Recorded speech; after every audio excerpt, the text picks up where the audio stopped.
ನನ್ನ ಎಲ್ಲ ಪ್ರೀತಿಯ ಸ್ನೇಹಿತರಿಗೆ ಈ ತರಗತಿಗೆ ಸ್ವಾಗತ. ಹಿಂದಿನ ತರಗತಿಯಲ್ಲಿ ನಾನು ಭೂಮಿಯ ಆಕಾರದ ಬಗ್ಗೆ ಮಾಹಿತಿಯನ್ನು ನೀಡಿದ್ದೆ. ಈ ತರಗತಿಯಲ್ಲಿ ಭೂಮಿಯ ಗಾತ್ರದ ಬಗ್ಗೆ ತಿಳಿದುಕೊಳ್ಳೋಣ. ಇವಾಗ ಏನು ಅಂದರೆ, ನಾನು ಏನೇನು ಪಾಯಿಂಟ್ಸ್ ಹೇಳ್ತೀನೋ ಅವನ್ನೆಲ್ಲ ನೋಟ್ ಮಾಡ್ಕೊತಾ ಹೋದರೆ ನೀವು ಬೇರೆ ಪುಸ್ತಕಗಳನ್ನು ರೆಫರ್ ಮಾಡೋದೇ ಬೇಡ. ಅಂದರೆ ನಾನು ಎಲ್ಲ ತರಗತಿಯ ಪುಸ್ತಕದಲ್ಲಿ ಏನು ಪಾಯಿಂಟ್ ಇದೆಯೋ ಎಲ್ಲದನ್ನು ಆರಿಸಿ ನಾನು ನಿಮಗೆ ವಿವರಣೆಯನ್ನು ನೀಡ್ತಾ ಇರ್ತೀನಿ. ಸೊ ನೀವೇನು ಮಾಡಬೇಕು ಅಂದರೆ ಇದನ್ನೆಲ್ಲ ನೋಟ್ ಮಾಡ್ಕೊತಾ ಹೋಗಿ.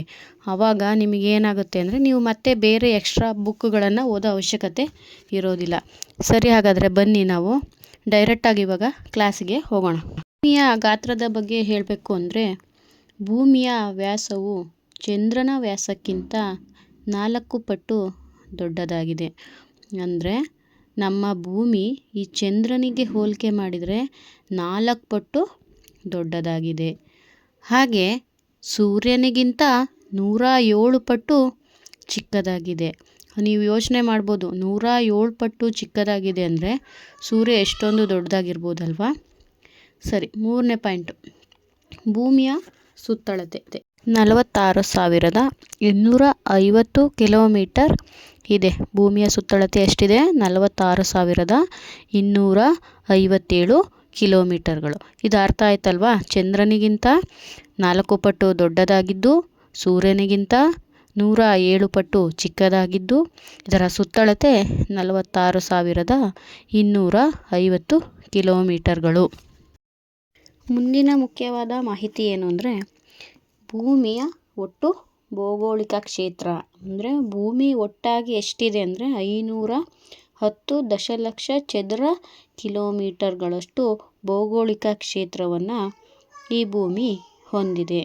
ಇದರಲ್ಲಿ ಈಗ ನಾವು ಡಿವೈಡ್ ಮಾಡಬೇಕು. ಅಂದರೆ 510 ದಶಲಕ್ಷ ಚದರ ಕಿಲೋಮೀಟರ್ ಇದೆ ಅಲ್ವಾ, ಇದರಲ್ಲಿ ಜಲಭಾಗ ಎಷ್ಟು ಮತ್ತು ಭೂಭಾಗ ಎಷ್ಟು ಅಂತ ನಾವು ಡಿವೈಡ್ ಮಾಡೋದಾದರೆ 361 ದಶಲಕ್ಷ ಚದರ ಕಿಲೋಮೀಟರ್. ಅಂದರೆ ನಾವು ಪರ್ಸೆಂಟೇಜಲ್ಲಿ ಹೇಳಬೇಕು ಅಂದರೆ 70.78ರಷ್ಟು ನೀರು ಮತ್ತು 149 ದಶಲಕ್ಷ ಚದರ ಕಿಲೋಮೀಟರ್ ಭೂಭಾಗ. ಅಂದರೆ 29.22 ಭೂಭಾಗವನ್ನು ಹೊಂದಿದೆ.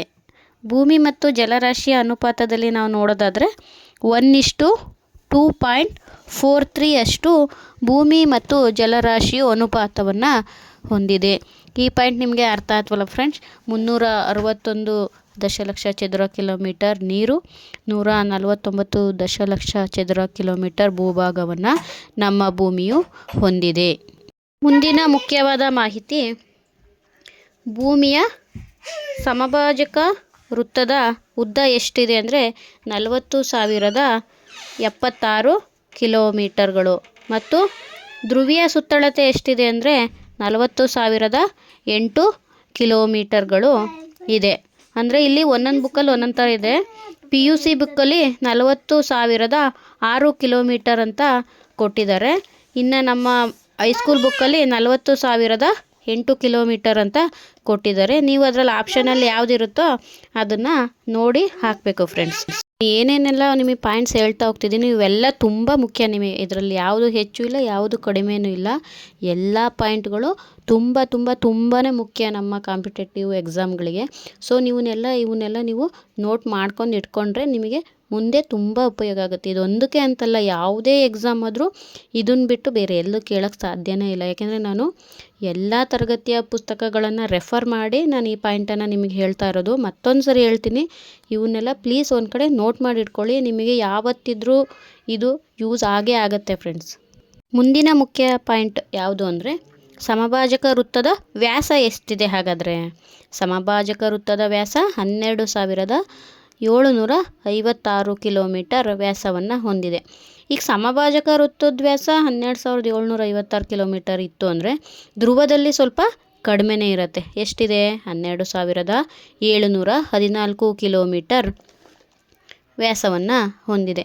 ಈಗ ಸಮಭಾಜಕ ವೃತ್ತದ ವ್ಯಾಸ ಮತ್ತು ಧ್ರುವೀಯ ವ್ಯಾಸ ಇವೆರಡನ್ನು ನಾವು ಇದ್ರ ಮಧ್ಯೆ ವ್ಯತ್ಯಾಸ ಎಷ್ಟಿದೆ ಅಂದರೆ 42 ಕಿಲೋಮೀಟರ್ ವ್ಯತ್ಯಾಸವನ್ನು ಹೊಂದಿದೆ. ಅಂದರೆ ಈಗ 12,756 ಕಿಲೋಮೀಟರಲ್ಲಿ ನಾವು 12,714 ಕಿಲೋಮೀಟರನ್ನು ಕಳೆದ್ರೆ ನಮಗೆ ಎಷ್ಟು ವ್ಯತ್ಯಾಸ ಬರುತ್ತೆ? 42 ಕಿಲೋಮೀಟರ್ ವ್ಯತ್ಯಾಸ ಬರುತ್ತೆ. ಈ 42 ಕಿಲೋಮೀಟರ್ ವ್ಯತ್ಯಾಸವನ್ನು PUC ಬುಕ್ಕಲ್ಲಿ ಕೊಟ್ಟಿದ್ದಾರೆ. ಇನ್ನು 40 ಕಿಲೋಮೀಟರ್ ಅಂತ ಹೇಳ್ಬಿಟ್ಟು 8ನೇ ತರಗತಿಯ ಪುಸ್ತಕದಲ್ಲಿ 40 ಕಿಲೋಮೀಟರ್ ಅಂತೇಳಿ ಕೊಟ್ಟಿದ್ದಾರೆ. ನೀವು ಎರಡನ್ನೂ ನೆನ್ಪಿಟ್ಕೊಂಡ್ರೆ ನಿಮಗೆ ಆಪ್ಷನಲ್ಲಿ ಯಾವುದಿರುತ್ತೋ ಅದನ್ನು ನಾವು ಸೆಲೆಕ್ಟ್ ಮಾಡಿ ಹಾಕ್ಬೋದು ಫ್ರೆಂಡ್ಸ್. ಸಮಭಾಜಕ ವೃತ್ತ ಮತ್ತು ಧ್ರುವೀಯ ಸುತ್ತಳತೆಯ ವ್ಯತ್ಯಾಸ ಎಷ್ಟು ಇದೆ ಅಂದರೆ 70 ಕಿಲೋಮೀಟರ್. ಅಂದರೆ ಕೆಲವೊಂದರಲ್ಲಿ 70 ಕಿಲೋಮೀಟರ್ ಇದೆ, PUC ಬುಕ್ಕಲ್ಲಿ 68 ಕಿಲೋಮೀಟರ್ ಅಂತೇಳಿ ಕೊಟ್ಟಿದ್ದಾರೆ. ನಾನು ಏನೆಲ್ಲ ಪಾಯಿಂಟ್ಸ್ ಹೇಳಿದ್ದೀನಲ್ವ ಅದನ್ನು ಈ ಚಿತ್ರದ ಮೂಲಕ ನೀವು ನೋಡ್ಬೋದು. ಸಮಭಾಜಕ ವೃತ್ತದ ಸುತ್ತಳತೆ 12,756 ಕಿಲೋಮೀಟರ್. ಉತ್ತರ ಧ್ರುವ ಮತ್ತು ದಕ್ಷಿಣ ಧ್ರುವಗಳಲ್ಲಿ 12,714 ಕಿಲೋಮೀಟರ್ ಸುತ್ತಳತೆಯನ್ನು ಹೊಂದಿದೆ. ಈ ತರಗತಿ ನಿಮಗೆ ಇಷ್ಟ ಆಯಿತು ಅಂತ ಅಂದ್ಕೊತೀನಿ. ಪ್ಲೀಸ್ ನನ್ನ ತರಗತಿ ನಿಮಗೆ ಇಷ್ಟ ಆಗಿದ್ದರೆ ಲೈಕ್ ಮಾಡಿ, ಶೇರ್ ಮಾಡಿ ಮತ್ತು ಸಬ್ಸ್ಕ್ರೈಬ್ ಮಾಡ್ಕೊಳೋದನ್ನು ಮರಿಬೇಡಿ. ಮತ್ತು ನಿಮಗೆ ಏನೇ ಅಭಿಪ್ರಾಯ ಇದ್ದರೂ ಕಮೆಂಟ್ ಮೂಲಕ ತಿಳಿಸಿ. ಮುಂದಿನ ತರಗತಿಯಲ್ಲಿ ಸಿಗೋಣ. ಶುಭ ದಿನ.